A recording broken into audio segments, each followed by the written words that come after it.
to stuff? I think last time we addressed, I think we addressed, or we had a good lively discussion at the end. Greetings, I'm in Lincoln, Nebraska at Nebraska Wesleyan University, giving a day of talks, so welcome. Yeah, welcome, Bryan. We always joke about in the Rios group that we're going to create like a "Where's Bryan" map that's sort of like "Where's Waldo," so we can track his movements because we never know. Just don't put it on Twitter, all right? Find him. I don't need Elon tracking my movements. Right? That's true. That's true. Just Carrie and I are tracking you. So anyway, yeah, welcome. Thanks for coming into our space today. And I think most folks may have been here 2 days ago, but maybe not everybody. And last time we did talk a lot about trust and power in the STEM classroom. And today the plan is to talk about reframing equity in STEM education. And I'm going to share the screen, and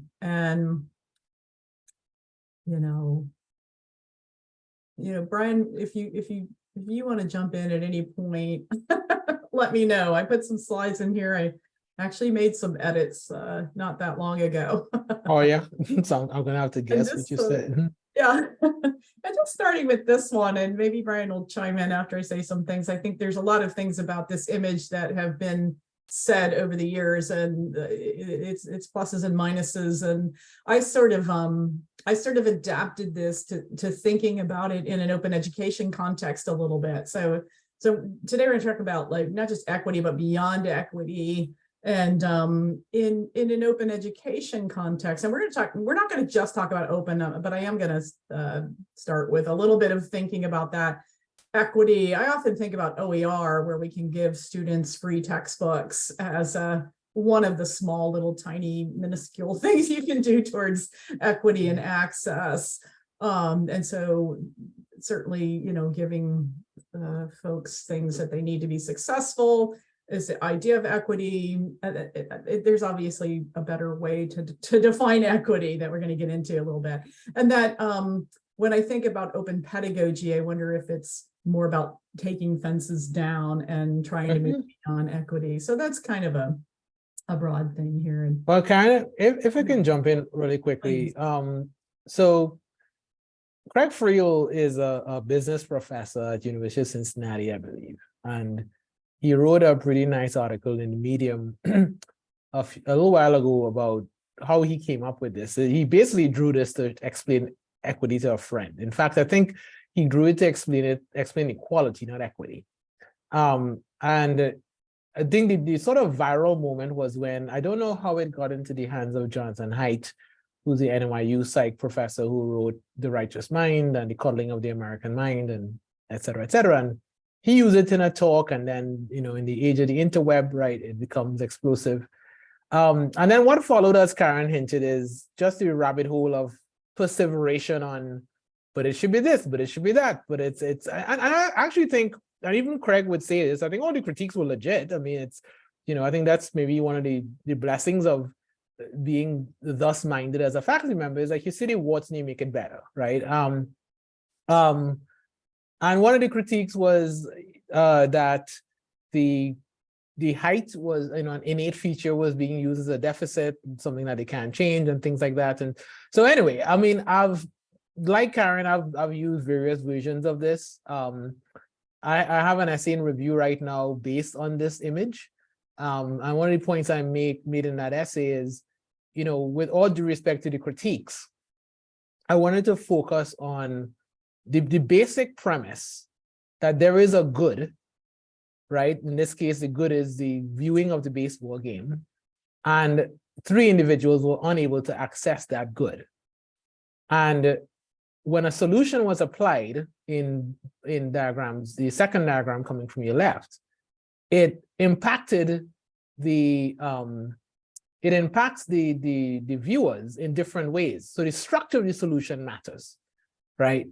As we move towards liberation, you change the approach from trying to find a solution for the individuals with needs and removing the problem in its entirety.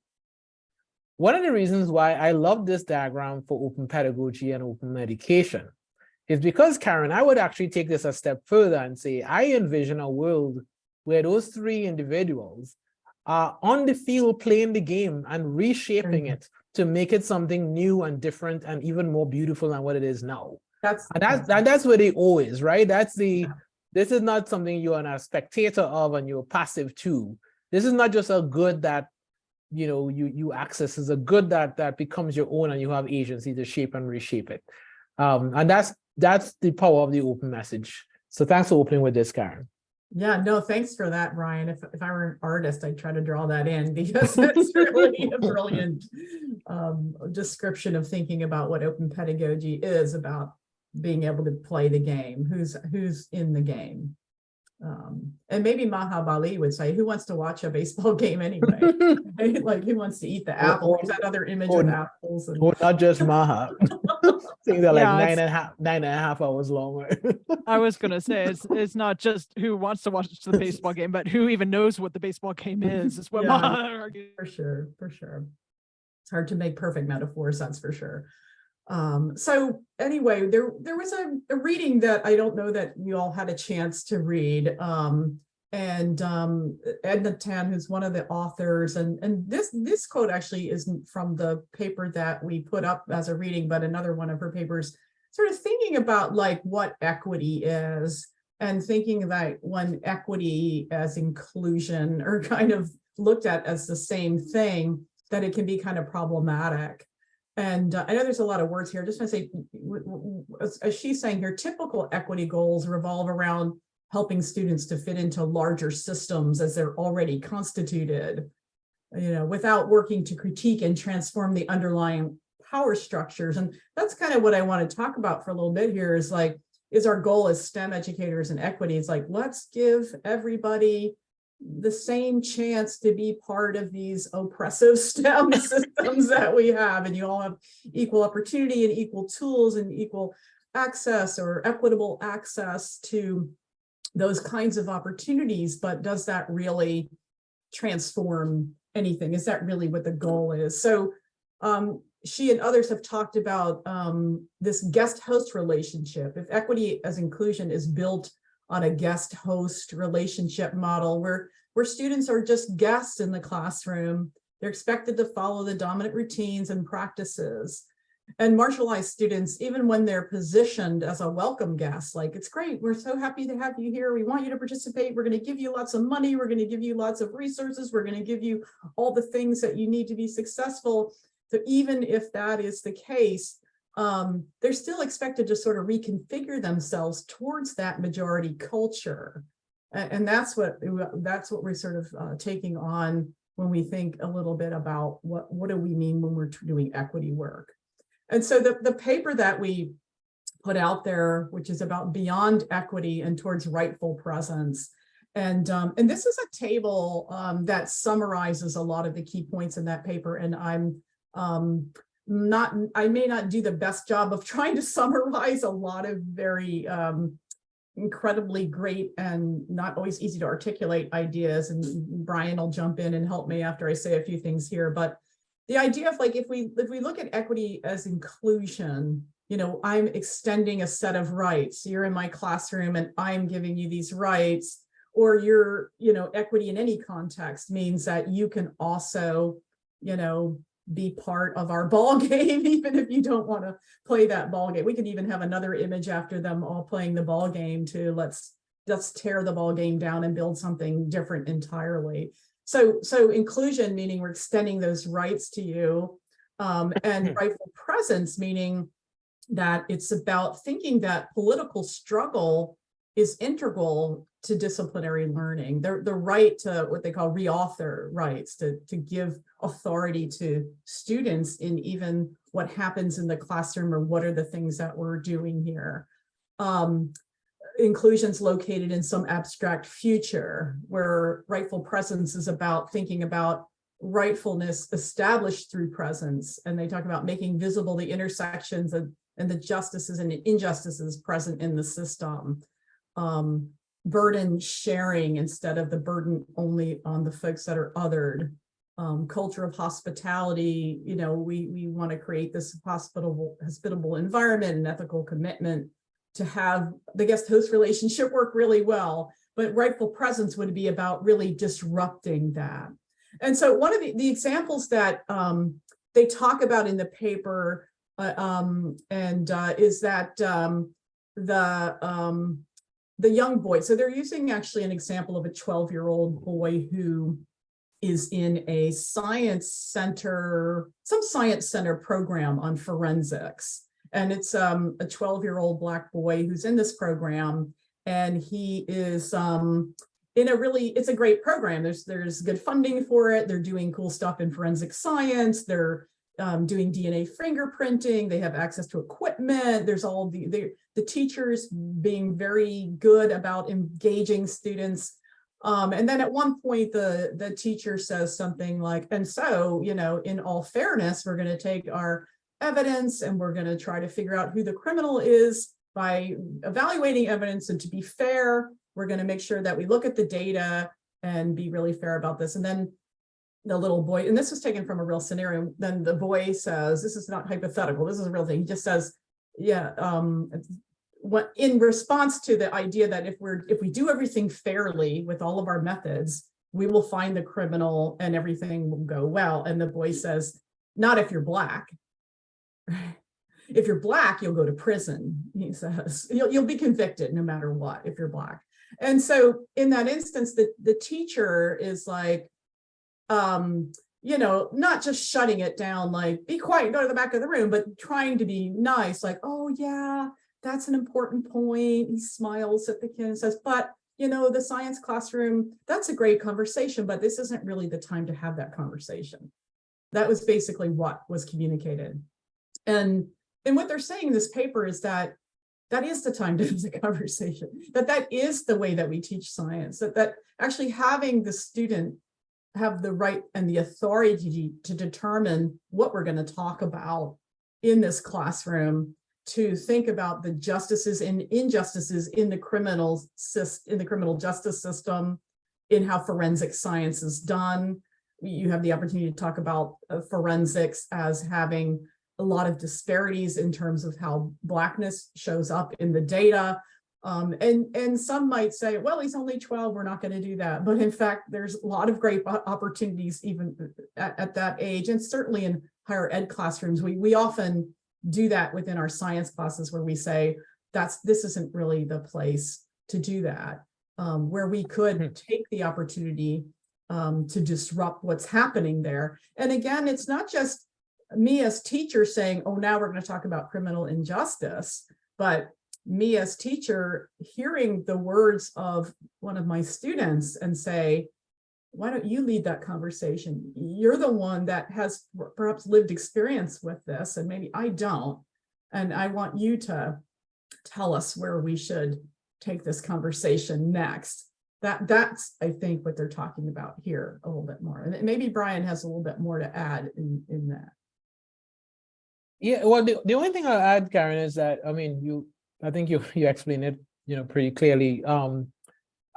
But, you know, as you are talking, you know, one of the things that I know, one of the questions I get a lot on the road is people struggle to envision, what does this look like in practice, right? What does this look like when I show up Monday morning to teach my class on, you know, cell mechanisms or whatever it is? And I don't think neither of us are trying to absolve ourselves of that responsibility, but to give a maybe more specific example, we in intro bio, one class you probably hear me talk a lot about. One of the things one sort of classic topic, right, is the structure of bacteria, which is good to know if you're going to become a biologist, right? But we talk about the structure of bacteria and use the Legionnaire's, the bacteria that causes Legionnaire's disease as an example. And because we talk about Legionnaire's, we talk about the case of 25 people, I think, who died in Flint, Michigan from Pontiac fever caused by Legionnaire's disease during the Flint water crisis. So a lot of people know about the lead poisoning in the children's blood. Not a lot of people know about the Pontiac fever deaths.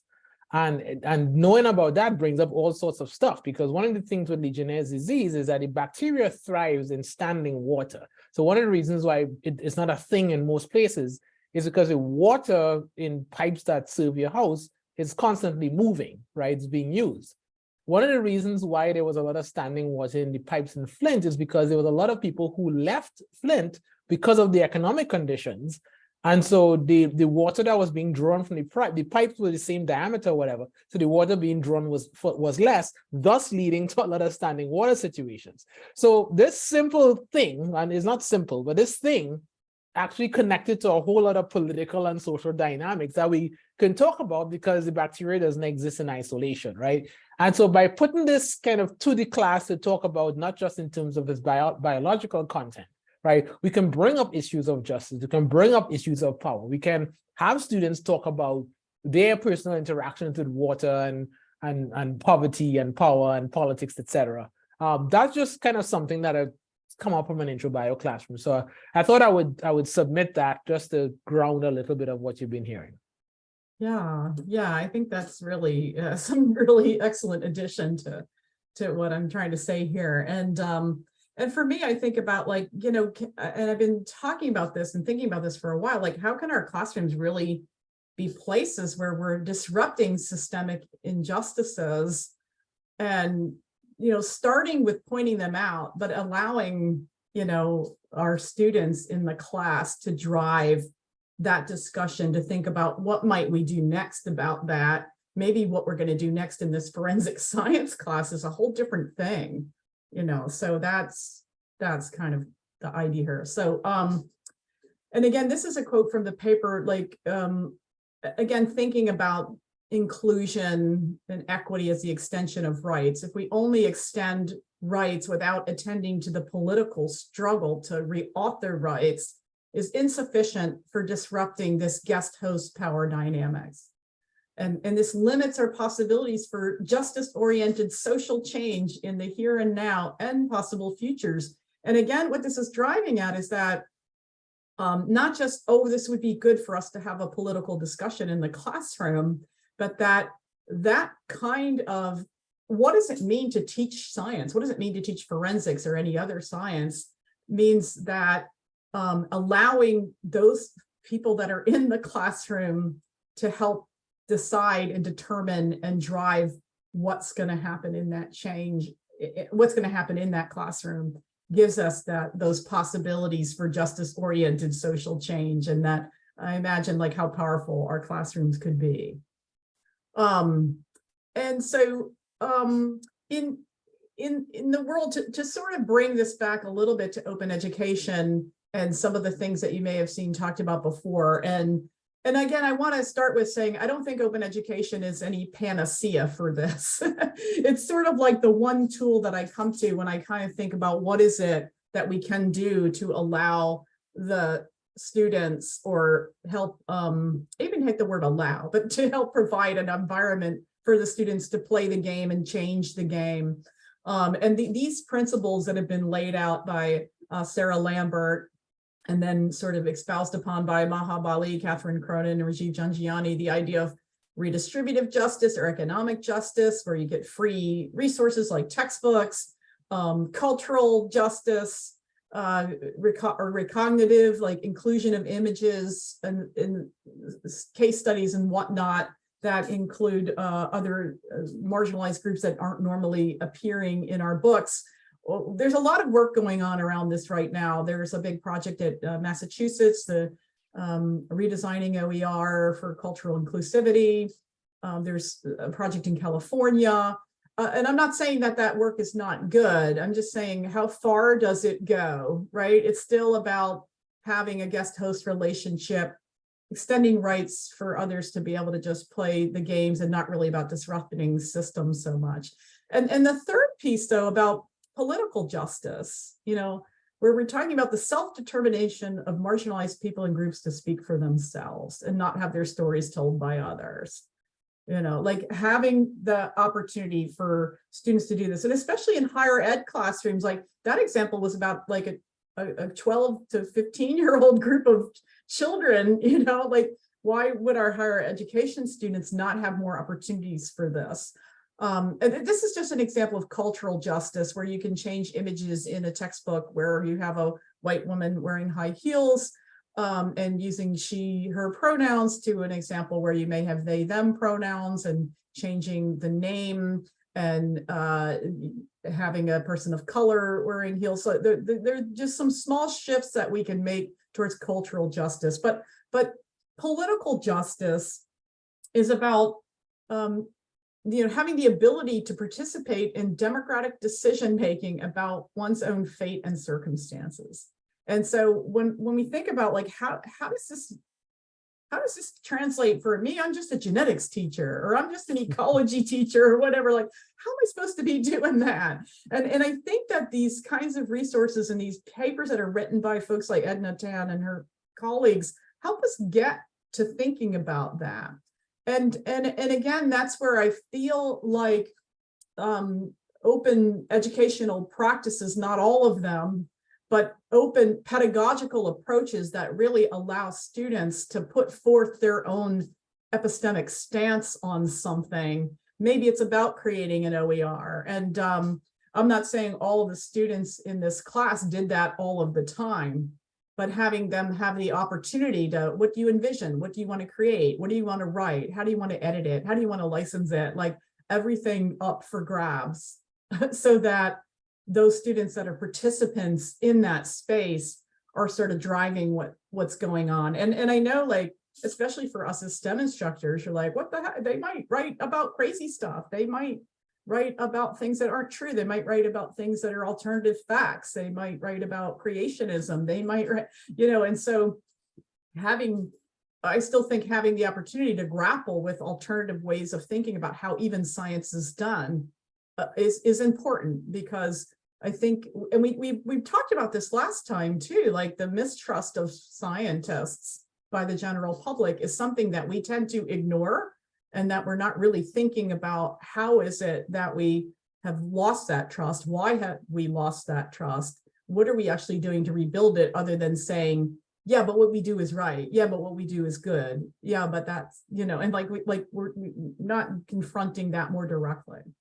Other ways in which the open world offers us some possibilities is this domain of one's own. I know Ken's familiar with this. Many of you thought about the idea of just giving students their own little slice of the web to be able to write and put anything they want up here. And this is a student that I had in a classroom, in a class about human behavior. It was actually a non-majors class to try to teach basic concepts in biology, like what's a gene, what's a cell, what's evolution. And so we used the examples of talking about humans and human evolution, and we looked at the genetics of skin color. How do certain alleles come together to determine that, which opened up a conversation about why is race not biological? A lot of good resources around that. And then, so not just kind of having those good discussions about how whiteness was constructed, which is a really important thing to do, and not biological, but having a student have the opportunity to reflect on that in the context of her own family. This student that was from Thailand and thinking about 50 Shades of Brown and her family and what that meant for her, and how, like, so that she just had this chance to think about the work and to create something, and to have that option to share it with others. Like, do you want to put this out there? Do you want other people to read it? Do you want to license it in a way that your peers will see it and others will see it, so that you control some of the canon and some of the thought around these concepts that we're talking about? So I think that's one tool that might allow us to do a little bit of what we're talking about. I'm sure there's others and better tools. Maybe Wikipedia, getting in there and saying, yeah, this is crap and this is what's really true. Like, a lot has been said about using Wikipedia in the classroom. to allow students to put forth their own thoughts and ideas. And I'm just throwing it up here as a way when you're right, Brian, when people say, but how do I do this? Right? What do I do? So that's kind of all I have. And I had some questions, but maybe what I'll do is I'm going to stop the slide share. Basic questions in the chat. And yeah, and I'll put the questions in the chat. Yeah. But just to let people react first, and then we can do that. Or if anybody wants to add anything or say anything.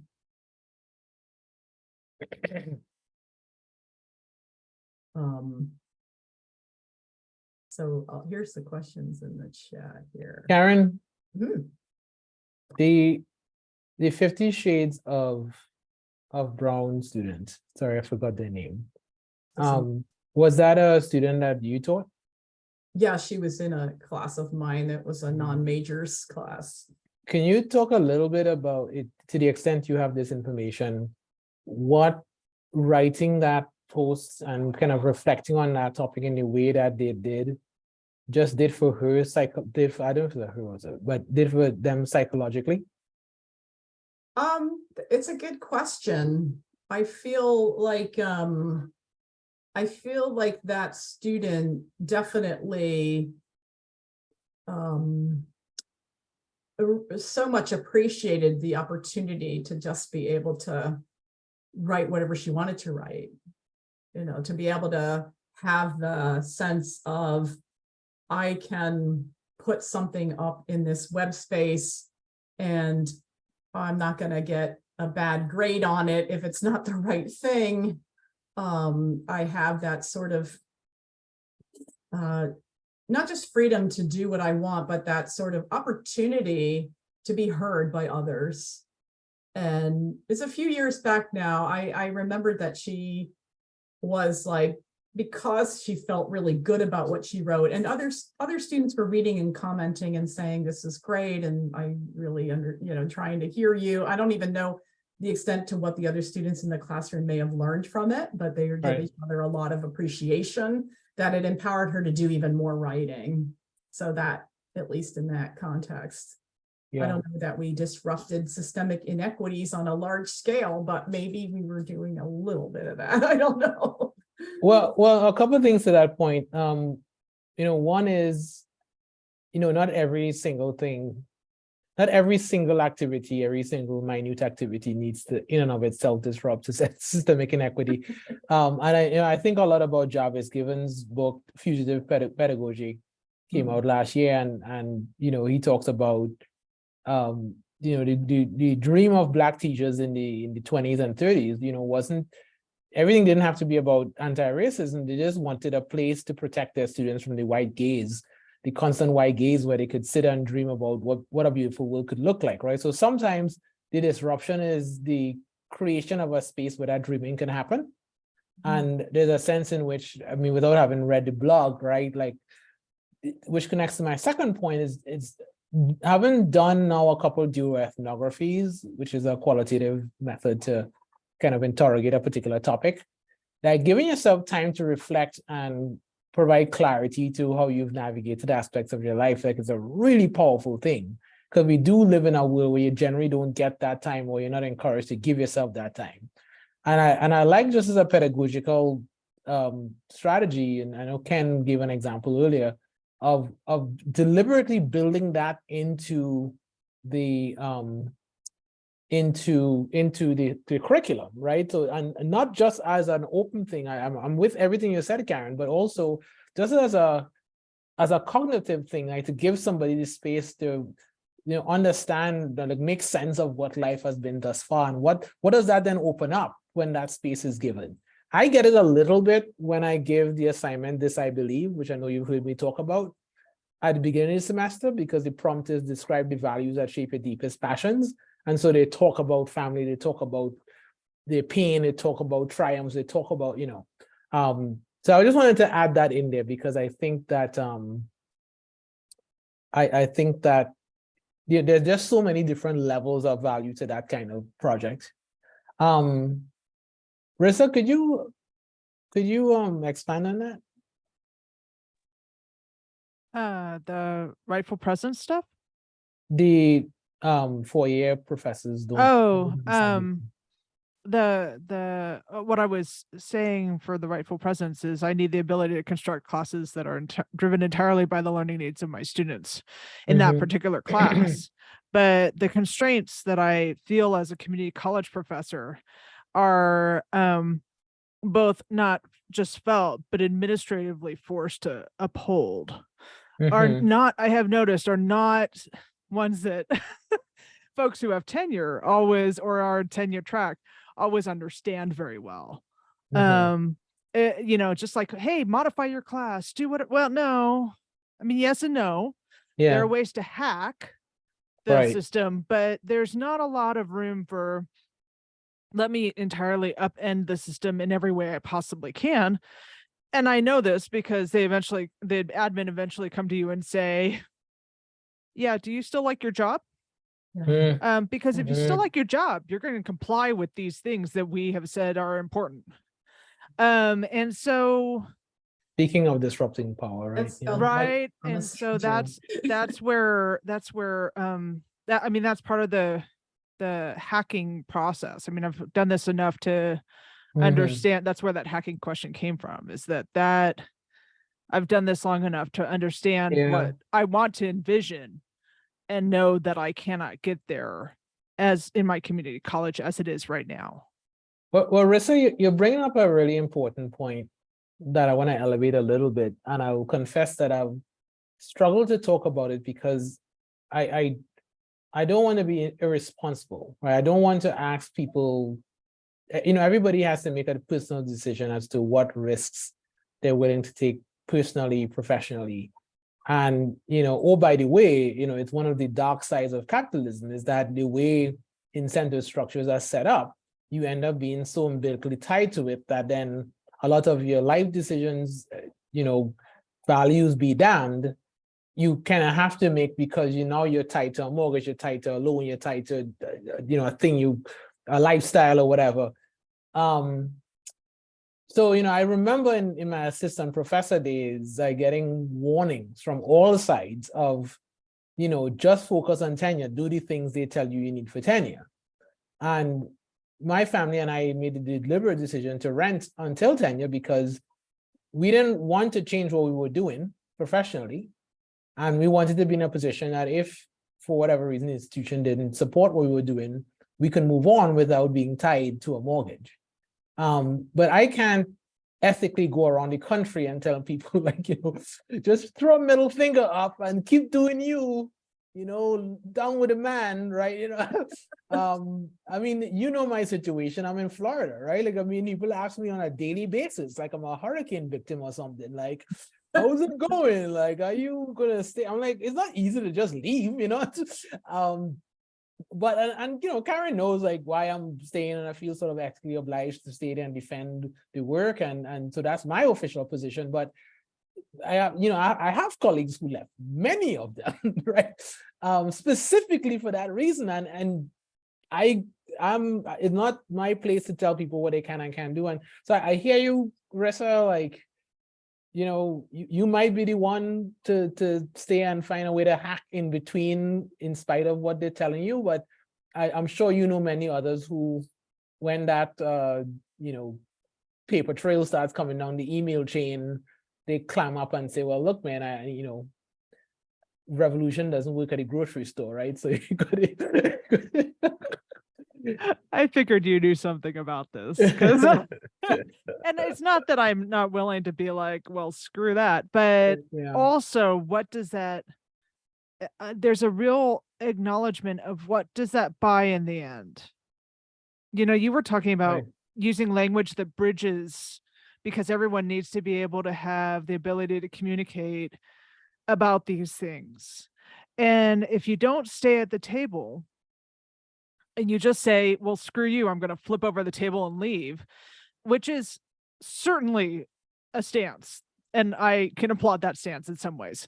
It also, right? I mean, what does it buy for the larger systematic overhaul we're looking towards. And I think that I think there's, at least I hope that there's something in between flipping the table and saying F you and completely disrupting everything because I have all of the power of a fully tenured professor. Like, what's in between? Have you flipped a table? It's so much fun though. Like. I flip plenty of things, lit things on fire, like so much. But in the context of teaching, like a lot of it's subversive, like you can do stuff under the radar a little bit, or maybe you're just doing bits at a time, like asking students to reflect on, or having their ideas come to the surface. Maybe it can't be in everything that you do. Maybe you have one incredible conversation in that classroom that changes the way your student thinks about things. Or maybe you can have two, and then the rest of the time you're just teaching how to balance chemical equations or something. But yeah, I mean, I think the thing is that I wonder if this is a natural evolution, that at some point, all of us who are kind of on this social justice journey get to a place where we have to decide, is the piecemeal stuff I've been doing, is the hacking that I've been doing enough to make me feel like this is okay still? I have come to the place where I basically have decided, no, it's not. And I need to go about doing this in a entirely different way. But that's just a decision that I've made, and I made it actually fairly recently. So, like, what does that look like for the world we want to see and the systems we want to destroy, change, remake anew, so that they, with the thought of not making them, hopefully they will not be as oppressive as they were. I mean, you can remake a system and make it just as oppressive as it was. So I think there's a bigger lesson here, Rissa, and I want to make sure for everybody else that you don't just feel like you're passive listeners to a three-way conversation, but I hope that what we're discussing is informative, because it is salient to the whole notion of trust and power and open and education that connects to transforming a civic society, the one that's more socially just. I'll give you an example of where I'm going with this. So my wife started a nonprofit called Parents for Books. We're in Florida, so it's fairly obvious why that needed to be started. And one of the things that we know a school board member who's left-leaning and appalled at everything, right? And one of the things the school board member was telling us is that the only people who come to the school board meetings are Moms for Liberty. So what happens is there's only one voice they get yelled at about this book is pornographic and you shouldn't be doing this and doing that, and there's no counter voice. And this is a historic issue, right, with a lot of people on this sort of more progressive view of these policies, in that there's a lot of passiveness, right? And this, I'm going to bring this back to the classroom. I use these terms deliberately. We need, being a democracy, Jill Lepore says it best, being a democracy, being born into the democracy obliges you to be active in that. And I worry a lot about an education system that teaches passivity, that you sit calmly and receive information, reproduce that, and that's what education means, right? The root of the word is to lead forward, right? It's supposed to be, right? It's supposed to be, I'm part of this community and decisions has to be made and I have to be the one doing the thinking, not someone telling me what to do. And this, I think if you read some of Freire's later works, not the original one, but some of the like Pedagogy of Hope and stuff, like of solidarity, sorry, that one. He gets into this notion of active engagement and what it looks like and why it has to start in the classroom. Dewey says the same thing. And so I feel we're living the consequences of some of that passiveness, maybe that's the word, I can't remember. And I guess it's important that we are explicit about that. And that discussion is part of what open means. So when Karen brings up students writing blogs and, writing textbooks and asking about knowledge and questioning what's in front of them. All of that to me is formative practice for, doing that with higher stakes when you become a voting person, a family person, a business owner, a lawyer, whatever it is. That's why that's being done now. That's right. Like teaching students like how to participate in a democracy. Mhm. You're right, Bryan. Like I feel like the passivity, the apathy, that's really that's the danger. That is the real danger to our democracy right now. And I'm always saying this too, like, make no mistake about it. Like, our democracy is under siege. And we're talking about whether we should give a student a C or a D. It's just kind of crazy making the planet's on fire. What are we doing in whatever sphere of influence we have to make a difference there? And you're right, Rissa, it's hard to just say, oh, F you to the whole system, or I'm going to do this, or I'm going to get fired. Like, how do I play? How do I do this? I think there are opportunities. There are other organizations that are maybe we do things outside of our job. Maybe we have to play nice in our job and then we play not so nice outside of our job, or we give whatever money you're earning in that job, you're donating some of it to Bryan's wife's organization. Sorry, I can't remember her name off the top of my head.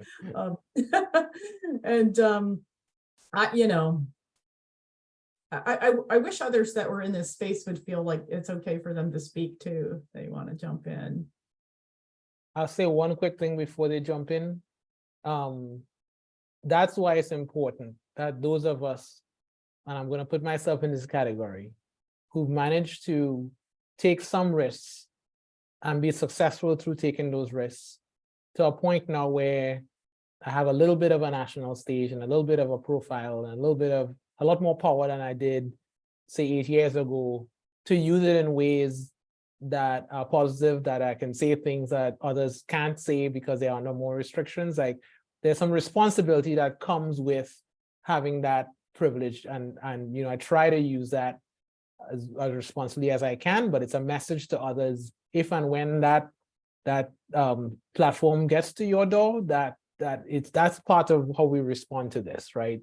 To use it ethically and wisely, and to lift others up, and to speak truth to power, et cetera, et cetera. So,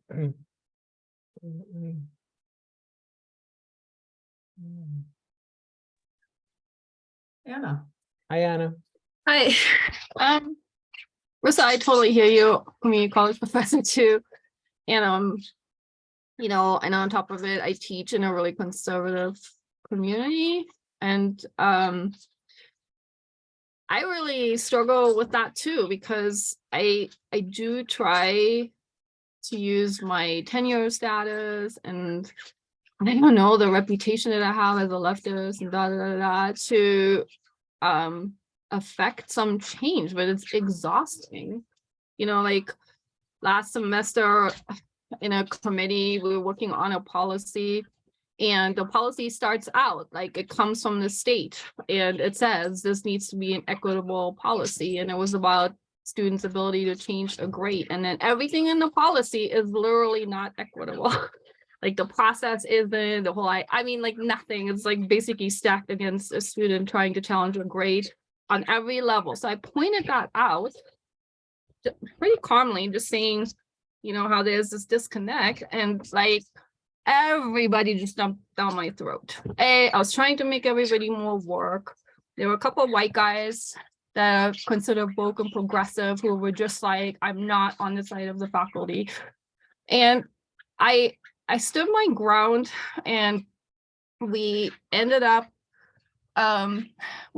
changing some stuff, but like everybody was mad at me, like literally, and it was so much emotional labor on my part, and there was so much fighting. So we spent like 3 meetings just arguing, and that was for one stupid little policy. And so it's like, I am wondering too, is this worth it? Should I keep doing this, or am I just burning myself up, which I am, and am I better off just doing the subversive stuff and not trying to challenge the system, because it is like, it's so entrenched, it's so exhausting. And if you don't have tenure, then it's even worse, because then you have to start worrying about, you know, your livelihood and all that too. But anyway, that's all I have to say. Yeah, no, I totally hear what you're saying, Anna, and I'm not gonna say, yeah, you need to keep doing it anyway. Like, everyone needs to make that personal decision for what you can cope with and what you can do to just keep moving and being alive. And I, you know, and I wrote in the chat, you know, when everybody's mad at you, that's when you know you're having an effect. And it is exhausting. It's incredibly exhausting. But I also find it, I don't know. I wonder how people that are passive, that care about this stuff, how exhausted they are. I get exhausted just reading the newspaper.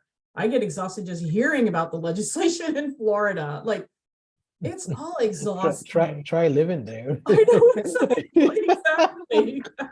So it's like, yeah, there's so much that needs to change. And I guess for me personally, that knowing that I'm at least trying to do some piece to make a difference makes it a little bit less exhausting and a little bit easier to sleep. You know, it's just, I don't know. Anna, I'll come at the same point from the other side of it, in that we have to make it okay to allow people to do equity work up to a point that is reasonable for their bandwidth, reasonable for their livelihood, reasonable for the time and resources that are available to them. And it has to be okay to say, you know, this next thing this thing I'm about to take on or considering taking on is too much. And by not taking it on doesn't make you a traitor to the cause or anything like that. And I'm not saying that you're suggesting that to yourself, but I think sometimes in the ether, there is this culture of you're only doing it right if you're doing it until you're burnt out. And I never subscribe to that notion. You know, it's in the ongoing debate on if the MLK approach versus the Stokely Carmichael approach to civil rights was the better approach. You know, the more reasonable answers I hear is that both are needed, right? You need people out there setting, you know, placarding and yelling and maybe in some cases, you know, being a bit more aggressive or confrontational. But then you also need people at the negotiating table who will figure out the terms of the settlement, who will do the academic speak, who will do the studies, who will talk to the provost, who will talk to the teacher. I mean, you sort of need people with different roles. And I think everybody, this is back to my earlier point, I think maybe those of us who, again, maybe face a little bit less pressure and constraints, you know, need to be understanding of those who do, and not ask of them things that are going to put them at high risk for emotional and physical burnout. So, you know, yeah, it's a little thing, but if they were yelling at each other for 3 meetings, then it's not a little thing anymore, right? So that's sort of the takeaway. And so now the reflection is, well, if this is kind of the red line or the thing that triggers this group into that kind of reaction, right? What then is a strategy going forward for me engaging with them? Because you certainly don't want, I'm sure you don't want a career or like your time with your colleagues to be 10 years of yelling over seemingly little things. And so they may need a different way to be engaged. Maybe you don't engage them, maybe it's a different thing that you do, but what happened in that situation obviously is not sustainable, right? And just being willing to recognize that and kind of seeing that situation, whatever it was, for the sum of its parts and why it went that way, could be helpful. But yeah, not that you're asking my advice here, but just in general, I don't want equity work to be something that really just flattens people out. Yeah, I mean, obviously it's not a battle that I even saw coming. Mm-hmm. I mean, it was literally like we were looking at one aspect of, you know, the reason the policy came to us because there was a change at the chancellor's office made, and it was really confusing. So that's where we started. And then I was like, has anybody noticed that the first sentence talks about equity, and what we're discussing here isn't equitable at all? So I kind of just walked into it blindly. And but then once I saw it, and once everybody got so pissed, and I got pissed too, and I was just like, I'm not letting this go. And I don't know, it was not good, but it was also like, I don't think I'm ever going to do it again. Like I'm going to be a lot more careful about when I'm going to open my mouth, because I just walked into so much shit, you know, and it's hard. These are my colleagues, right? And we're at a small college. There's only 25 of us that are full-time faculty. I can't just hate them all, you know, like it's just not sustainable either. And there's a lot of things to do together.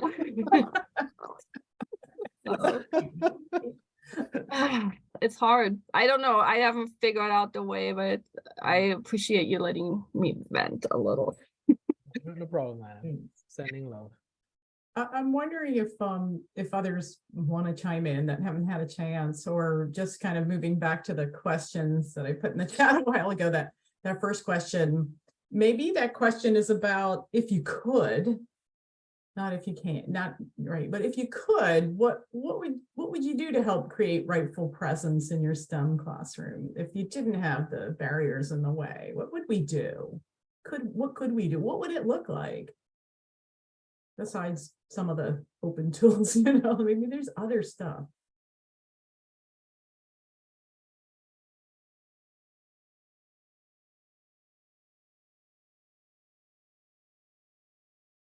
I don't know how to do it, but deficit framing is definitely an issue, especially in STEM. So I'd get rid of it. Just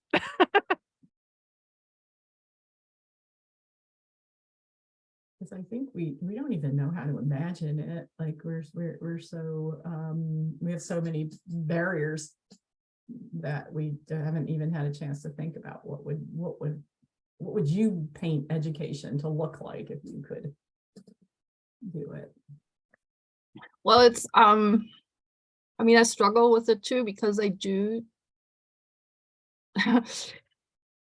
I'm not anywhere where I would like to be, and I struggle too to see what that would look like, but I do try to have a more progressive classroom and take these kinds of things, and also like how I teach and stuff. But I also really worry because I know my students are going to go somewhere else, and then the whole productivity and meritocracy toxicity in STEM is going to come at them, and they're going to be even less prepared because they had this other experience. And part of me wants to do it so that maybe this generation will change what STEM looks like in 20 years. But I also don't want to set them up for a complete bitter surprise. But I try to talk about that it's not like this everywhere, but I don't know, like I struggle with that a lot on like how to balance the fact that they're only going to have what, like 3 classes with me versus what their whole future will look like. And I don't want them to fail because they're going to end up, you know, with one of those just traditional asshole type STEM teachers. So, and that makes it really hard to kind of envision anything even more radical, I guess. So.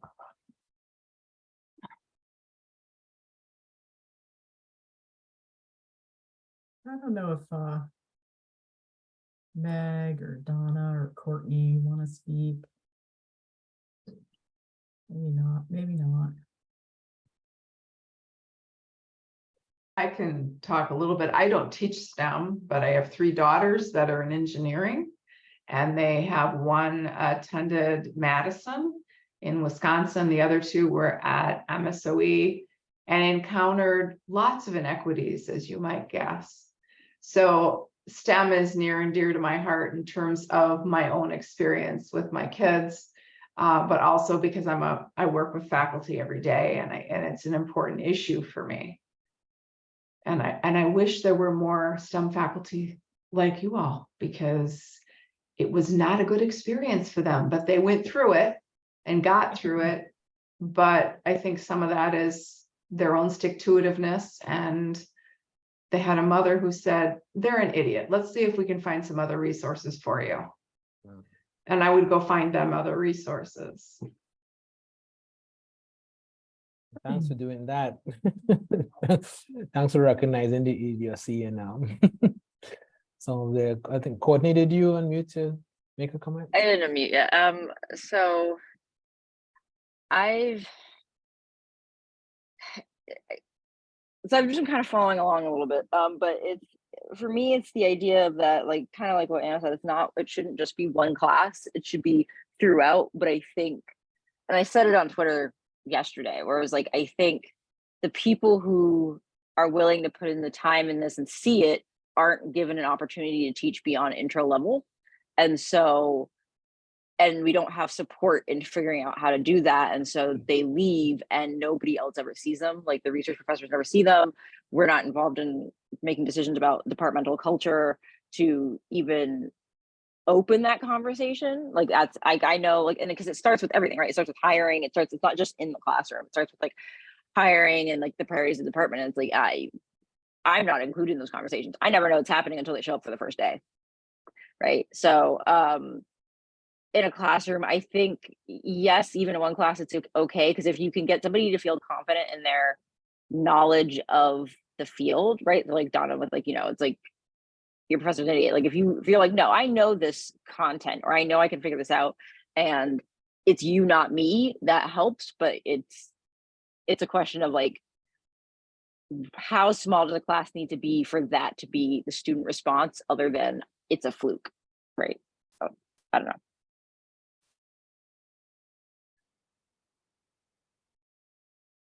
Well, Courtney, the way I'm just gonna speak for me here a little bit, that I try to go about that question is, I hope to some extent my career trajectory is a little bit of a reflection of how I've tried to answer that question, in that most of my early work was in the classroom. And it started off with, trying to gather evidence for why inclusive practices matter. And that led to, a 5-6 year study that showed, you caught a bunch of content, the kids will be fine, they actually do better than compared classes, right? But then, like you, right, okay, they see me one time and hopefully it was impactful. But if more professors drank this Kool-Aid, they would need to be in an environment or a department or a school that allowed for this sort of collective culture of inclusive teaching. So for that reason, I've shifted a lot of my emphasis from the classroom to working with chairs and with faculty and with deans and with provosts. And, like we said earlier, you need to be the one with the bravery because you have the checkbook, right? And I guess the kind of good news is we have a couple grants, Rios is one of them to a certain extent, that is trying to look at things at that level. So we don't have the Courtneys of the world trying to do their very, very best, but then you worry that they then go to Meg's kid's asshole STEM professor next semester and it undoes all the good stuff you did. So it is exhausting, Anna, yes, but it's little by little, and hopefully, these small victories we can chalk up on a yearly basis can lead to something big later on. So yeah, I don't know if I have much to add to that. Yeah. If I had a nickel for every time somebody said to me what Meg said before she left, which was I have a kid or a cousin or a daughter or my sister who had a crappy STEM professor, I'd be pretty well, I'd have enough money to fund the money work, because so many people have experienced such bad experiences in STEM teaching. And again, some of it is because we're so constrained in what we can do, not blaming any of the folks here or even myself. I feel like I did a lot of that sort of, I'm doing what I'm supposed to do kind of teaching for much of my career before I got tenure and said, the hell with it, I'm going to do what I want. But it's a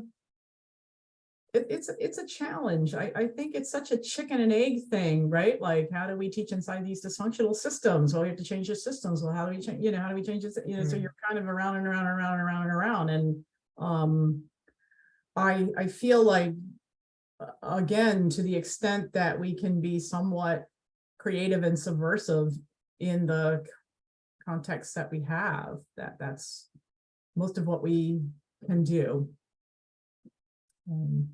Aaron, I'm going to say goodbye just a couple minutes early just to get to this workshop here at Nebraska Wesleyan, but okay, this was beautiful, and I will see you all tomorrow. See you tomorrow, Brian. Thank you. And I appreciate everybody. We all don't have to stick around here either. We can take off a few minutes early. I know we had scheduled till 2:15 or 15 minutes after whatever hour in whatever time zone you're in. So, you know, without Bryan, we might as well all leave, right? Kind of kidding, but whatever. I'm happy to